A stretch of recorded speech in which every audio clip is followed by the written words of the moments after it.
We're back with you. I'm Marlon Bowling, your tour guide to the ag commodities. We're watching your grain and livestock market activity and interesting things going on, that's for sure.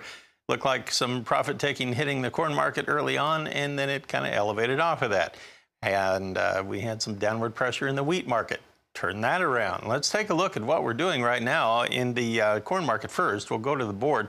Right now, it's just kind of holding its own with December corn at 357.5. That's down just one tick, 1/4 cent lower, but it's off its low by 6.5 cents. So keep an eye on that.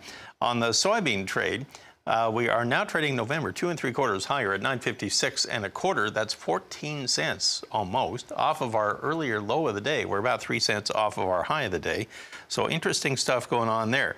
In the soybean meal market, we currently have the October contract 80 cents lower at 306.10 per ton, but it had a low of 303.30. On the soybean oil market at the present time, we have the October contract now 19 points higher at 32.92 per hundredweight. And moving on to that wheat market I was talking about here, you have December Chicago wheat after a low of 548.25. We're now at 564.5. That's 12.25 cents higher. And in the Kansas City market right now, you have that December contract 12 3/4 higher at 488 after a low of 473.5 this morning. On the Minneapolis spring wheat trade, here you have December 8 1/4 higher at 547 3/4. We are joined by Brian Hoops. He is with Midwest Market Solutions, and he's based in Springfield, Missouri. Also, I wanted to point out, we talked, Brian, earlier about the decline in the corn conditions. I wanted to check out our grain sorghum conditions, too, for everybody while we have a second here, if we can bring those up on the screen here. So on the grain sorghum across the plains, we had Texas coming in at 45%, good to excellent. We've kind of been watching that. That was unchanged. Oklahoma improved 5 points to 31%.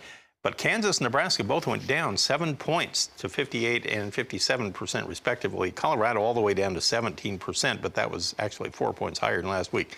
43% of the grain sorghum in Colorado in poor to very poor shape.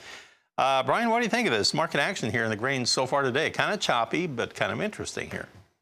Yeah, you know, it was, I think the FC Stone numbers that came out overnight, pressured corn, soybeans, some big losses into the nighttime hours before we did recover into morning hours.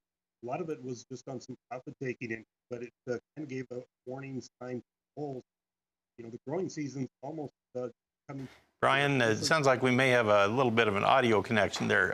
Tell you what, we're just going to take a break here, and then we'll come back, and then we'll pick up where we left off, and then we'll talk about this livestock trade a little bit as well. We're talking with Brian Hoops, and don't go anywhere. We'll be back in just a moment.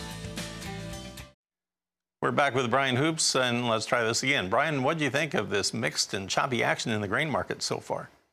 Yeah, second time's the charm, hopefully. Grain markets here had some profit taking overnight. The FC Stone numbers that came out, kind of a warning sign to some of the bull traders that maybe yields are not going to fall as far as what they had been pricing into the values here in this market.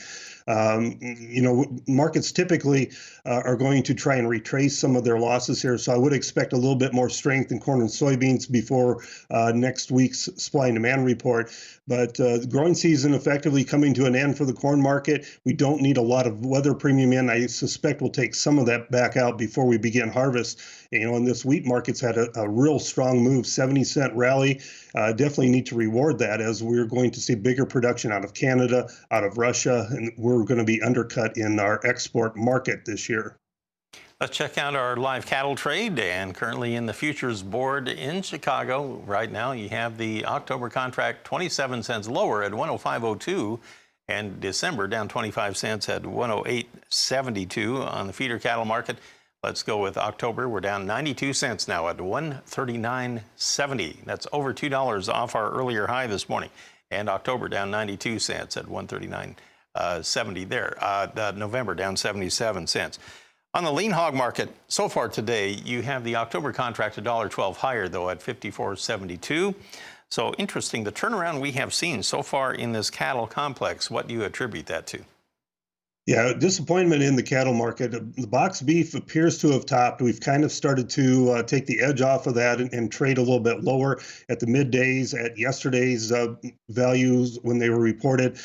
Show list numbers are down just a little bit, so there's hope that we could be a steady type cash market, but we really have to fear that the boxes are topping and that the futures are topping in here. The funds could start to liquidate some of these long positions. So I know a lot of feedlots looking at small rallies as selling opportunities, ways to get hedged to go into the fall and the winter months.